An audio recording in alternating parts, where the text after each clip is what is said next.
Hello, everybody, and welcome on in. We are 2 months through the NFL season as Week 8 just wrapped up. So, as we enter Week 9, let's go through all of the teams and let's figure out who are in the top 10. Before we do, I want to quickly say if you are new, subscribe would be greatly appreciated. Leave a like and let me know your thoughts down below. Now, let's get right into it. Okay, so the tough thing with this week is the amount of teams that had their bye week. So, all three of those are going to be honorable mentions. That is the Detroit Lions, the Los Angeles Rams, and the Seattle Seahawks. So those are the three honorable mentions for this week. They were on their bye, and thus, although they would normally be in the top 10, they fall to the honorable mention spots because of it. Which means the first team we will actually discuss is number 10, the Kansas City Chiefs. And that was a dominant win against the Washington Commanders on Monday Night Football. Though the offense did start slow, Mahomes had two bad interceptions to begin this game. The second one was not his fault by any means. It bounced off the hands of Travis Kelce, but he bounced back nicely, threw for nearly 300 yards on the night and 3 touchdowns. The ground game was fine. It did their job. Isaiah Pacheco and Kareem Hunt combined for 98 yards on 21 carries, so still a pretty solid performance. The defense, though, was the focal point of this win. They had the Commanders' offense really struggling the entire night. The first three drives for the Commanders' offense was an interception, then back-to-back turnover on downs. And the defense really stood out in this game. They played the run well and forced Mariota to beat him through the air, and he was not able to. They picked him off twice in this game, forced a lot of more so underneath passes, and were able to get up there and make the tackle. With this win, the Chiefs are tied for second place in the AFC West, and this is coming off of what was seemingly a very slow start for the Chiefs. They have bounced back nicely and find themselves at number 10. Number 9 is the Pittsburgh Steelers, and the main reason they are here is because of the three teams being on a bye this week. But the Steelers did not play that great of a game, yet they still sit on top of the AFC North, despite the back-to-back tough losses. They were in control for most of this game, I'll give them credit there. The second half, though, was rough for both sides of the ball. They were held pretty much out of the end zone the entire second half. It took until the final 2 minutes for them to get back into the end zone. And the defense had its cracks starting to show once Deshaun Elliott went down with an injury in the second half. And it was really the turning point of the game was that Deshaun Elliott injury. Rodgers still played fine against his old team, but it was a pretty mediocre showing all around. That second half definitely played a big factor into it. They did more. They needed to fit. If they did more, if they finished a few drives, this game probably goes a different direction. They probably get away with the win.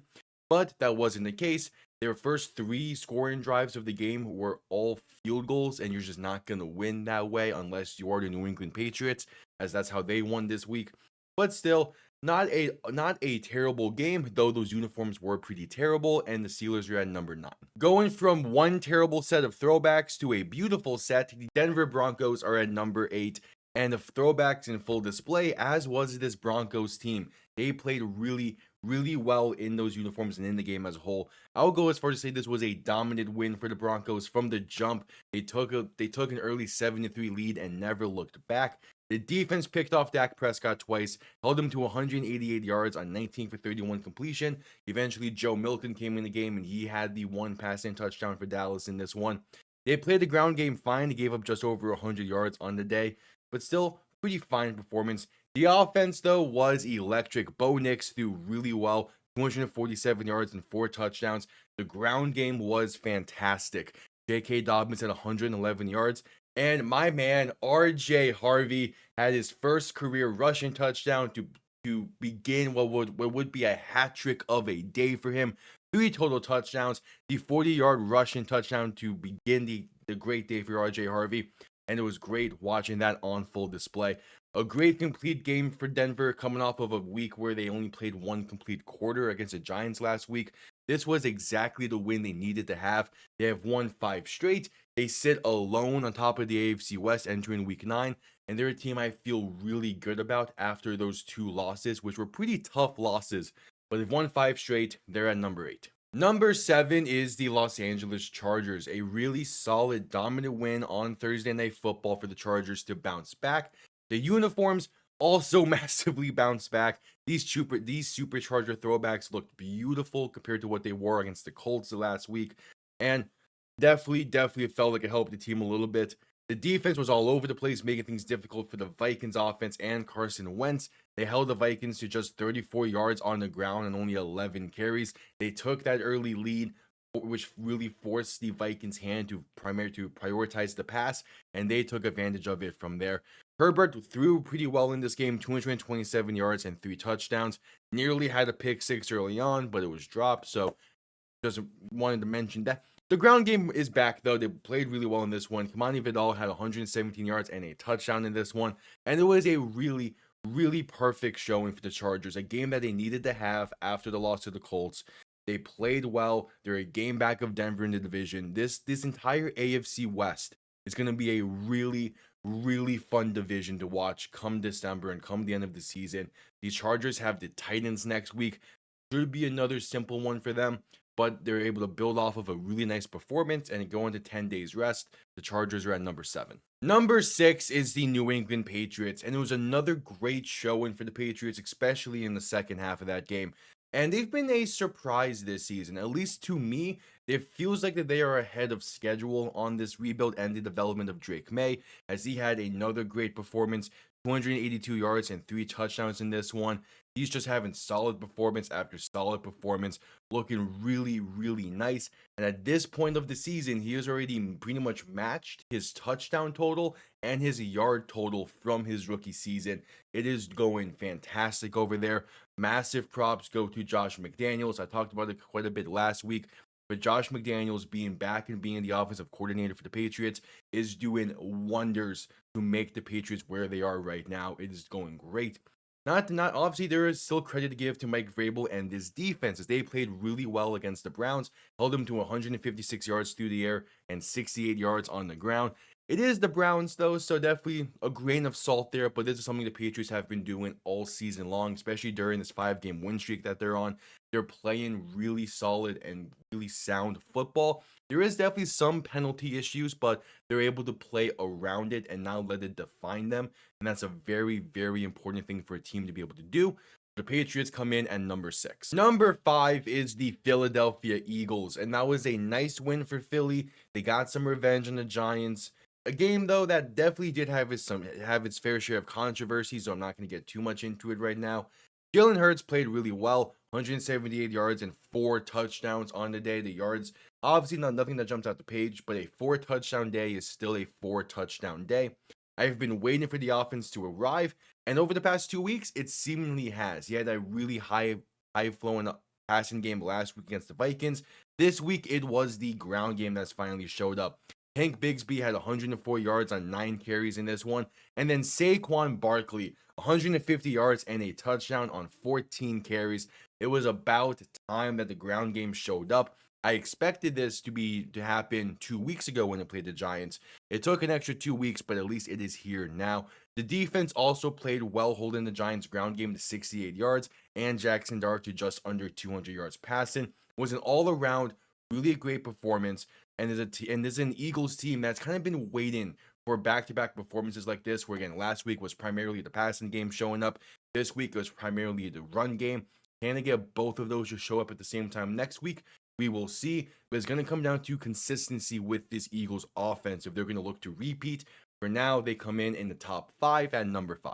Number 4 is the Tampa Bay Buccaneers, and this was definitely more so a defensive-focused win for Tampa, but the offense, although not having as great of a performance as we're used to, they still did enough.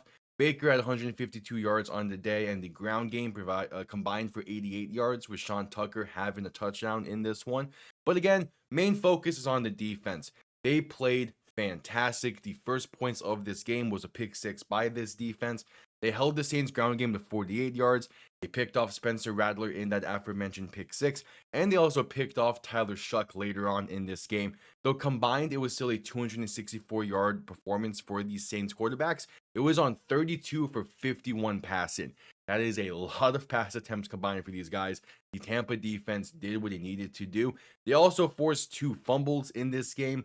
And the Buccaneers, it was a different kind of win from what we've seen so far this season. But it's still important to have a win like this, even against a team like the New Orleans Saints, who everyone knows is not a good team this year, but still getting that defensive focused win early, like in the first 2 months of the season, can be really helpful for a team who, like Tampa, has Super Bowl aspirations this season.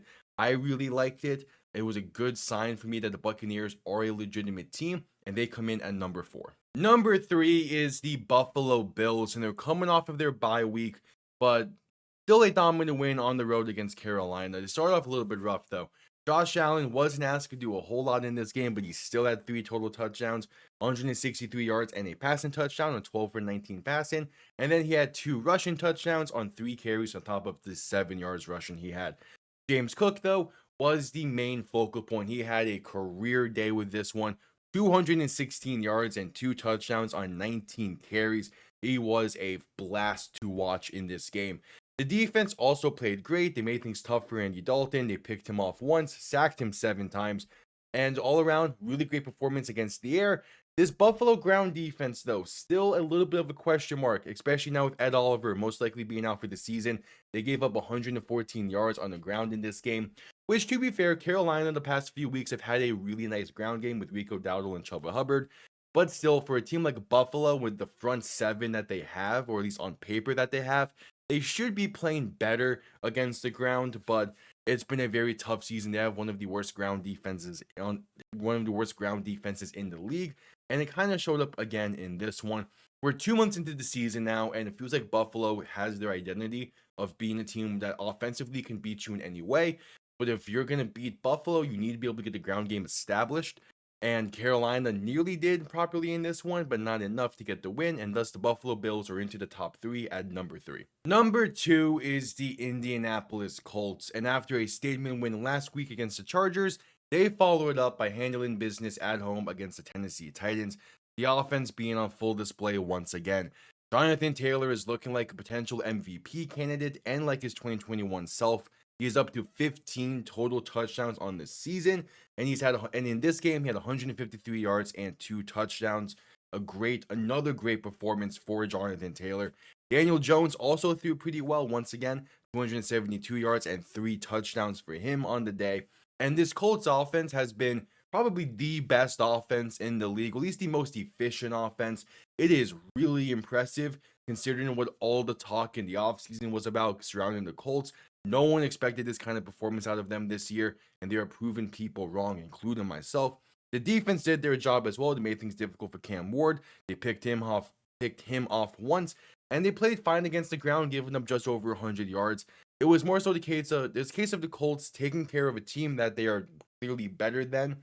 And they're coming off of that big win against the Chargers. That is still the more important thing to me, is that they did not let that win get ahead of them. And they're sitting on top of the AFC right now as the current 1 seed. The Colts are looking really, really nice. They come in at number 2.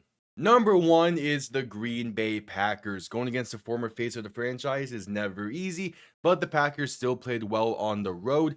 And at one point in this game, they were down by 9. They rallied up to win by 10. Jordan Love played well, throwing for 360 yards and 3 touchdowns in this one. Tucker Kraft left his impact on National Tight End Day. He led the Packers with 143 yards receiving and had 2 touchdowns on top of it. Emmanuel Wilson and Josh Jacobs, they ran pretty fine. They combined for 78 yards and a touchdown on 24 carries. Not the best of performances, but definitely performances you will take in this kind of game. The defense, they struggled in the first half, but in the second half, they really locked down. They kept the Steelers out of the end zone until the final 2 minutes of the game, and it was a really nice performance. Micah Parsons, he made multiple very key plays late to seal the win once they took the lead, and it was a great performance. The only question I have for the Green Bay Packers is their kicker. Brandon McManus did not have that great of a performance in this game. He missed 2 kicks early on, and that definitely could have cost them if the Steelers managed this game better.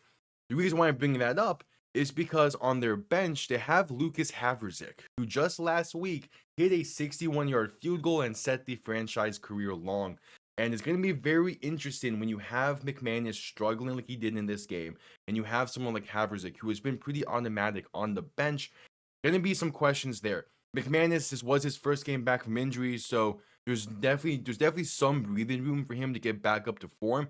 but it is still something to keep an eye out for the number 1 team on my power rankings. Now for a quick little rundown. The Kansas City Chiefs are at 10, Pittsburgh Steelers are at 9, Denver Broncos at 8, Los Angeles Chargers at 7, New England Patriots at 6, Philadelphia Eagles at 5, Tampa Bay Buccaneers at 4, the Buffalo Bills at 3, Indianapolis Colts at 2, and the Green Bay Packers round things out at number 1. I appreciate everyone tuning in. I'll see you all next time. Have yourselves a damn good one.